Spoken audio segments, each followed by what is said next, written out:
Welcome, Porg. Okay. Yeah, what's the Porg doing? Can he sing?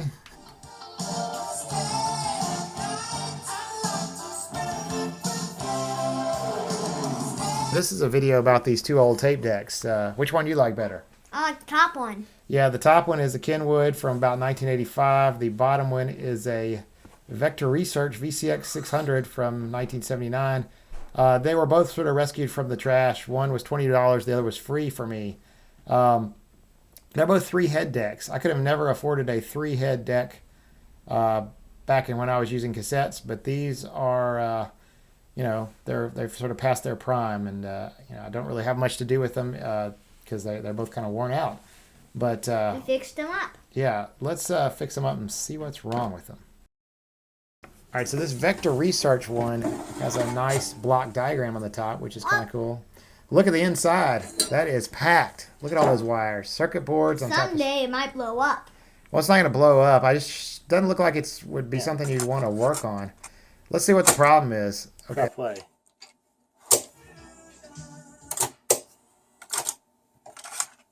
Uh-oh. Yeah. See? Hold on. That thing is not. Hold on, Dad. Oh, wow. I'm surprised you know how to do that. All right. Anyway, that's the problem is this reel's not turning. Right. So it was a bear to take this thing apart. It was just, you had to like take off tons of screws, etc. You have to take off plates, and then you have to like trick it down there at the bottom. I have to, it's a pain to work on. I have to trick the little sensor to make it keep from automatically stopping the tape deck. My cast is off. Yeah, but you can see there though, there's no grip. And so my first thought was, well, that was a belt. First thought it was the belt. It's like, hey, maybe this belt is messed up. It's got a little thing in there, so I replaced it with the other belt. But that didn't do any good. So then I thought, okay, maybe it's this idler wheel thing, which still looks pretty good. So I replaced that with a washer from Lowe's, and I actually got some good results at that point. So it actually started pulling with a pretty decent tension at that point.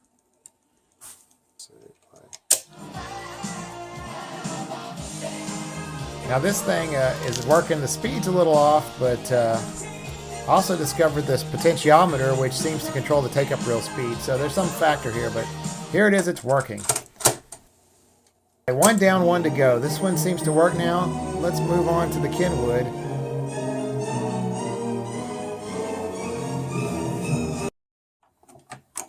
Surprisingly, after just sitting up in storage, seems to have an electronic problem. And what do you think that is? I don't know. Well, you just said it. Both sides are not working. Yeah, we got a dead right channel.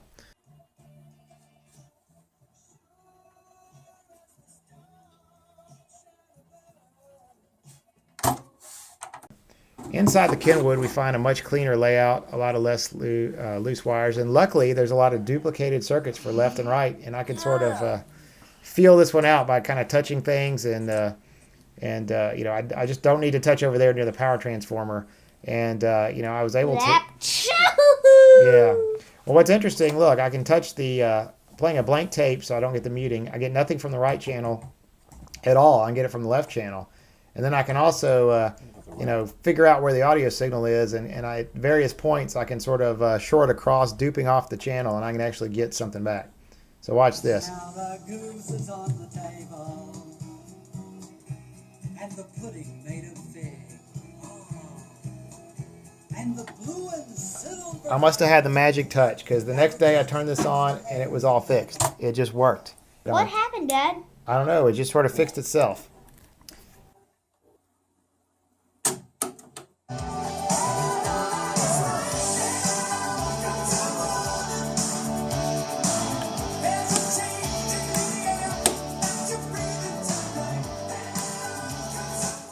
So now that we've got both these tape decks working, let's compare them and see what makes them different.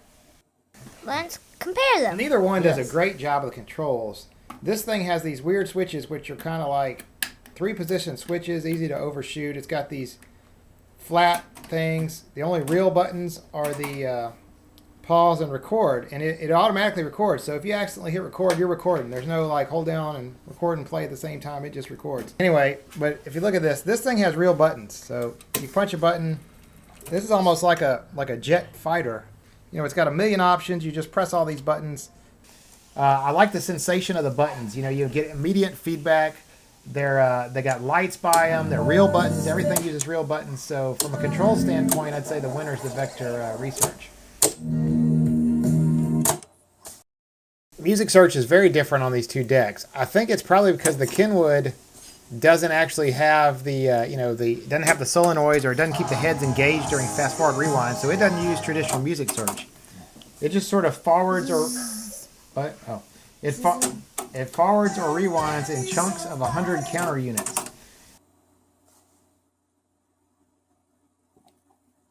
This one, the Vector Research model, actually has a pretty cool implementation of regular music search. And you can put the tape in and program which songs you want to hear. Let's just do a demo of this real quick. Oh, as you're playing song number 1, you want to jump to 2, maybe.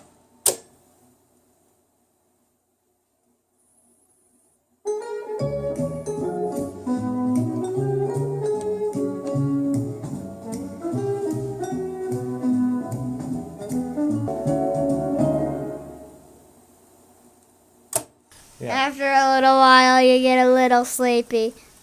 You're not used to fast forwarding and rewinding, but back in the day, we had to fast forward and rewind to hear the songs we wanted to hear. Now you just click on them, right? Right.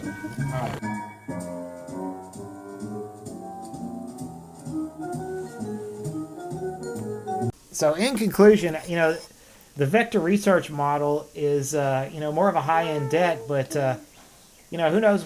Vector Research, that sounds like the type of mysterious company that you'd order an interocitor from or something. Intruder! Well, never mind. From what I read on the internet, it was some sort of short-lived company that was formed by NEC, and the Kenwood is a little bit more bare bones model. It's newer. It's about 5 or 6 years newer, and either tape deck's probably okay. I don't know what I'm going to do with them. They're not my main tape deck. I have a cheaper but in better condition tape deck I use. My advice to kids today, don't mess with tape decks. I mean, you could get digital recorders. See you next time for another video.